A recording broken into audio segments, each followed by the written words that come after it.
ગુજરાતમાં સૌથી વધુ કોરોનાના કેસ અમદાવાદમાં નોંધાઈ રહ્યા છે અને છેલ્લા 24 કલાકમાં તો અમદાવાદમાં કોરોનાના નવા 127 કેસ નોંધાયા.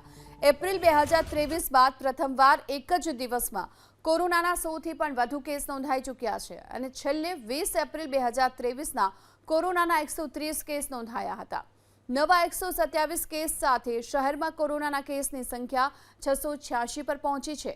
શહેરમાં સૌથી વધુ એક્ટિવ કેસ છે પશ્ચિમ અને ઉત્તર પશ્ચિમ વિસ્તારમાં. આ બંને વિસ્તારોમાં કેસની સંખ્યા સૌથી વધુ છે. જો કે મોટાભાગના લોકો હોમ આઇસોલેશનમાં રહી સાજા થઈ રહ્યા છે. શહેરમાં 2 જૂને 50 કેસ નોંધાયા હતા. તેની સામે એક સપ્તાહમાં જ આ કેસની સંખ્યા બમણી થતાં વધી ચૂકી છે. અમદાવાદના સોલા સિવિલમાં 5 દર્દી દાખલ છે. આ સારવાર સિવિલમાં પણ 3 દર્દી અત્યારે સારવાર હેઠળ છે. ગુજરાતમાં સૌથી વધુ કોરોનાના કેસ અમદાવાદમાં નોંધાઈ રહ્યા છે અને છેલ્લા 24 કલાકમાં તો અમદાવાદમાં કોરોનાના નવા 127 કેસ નોંધાયા.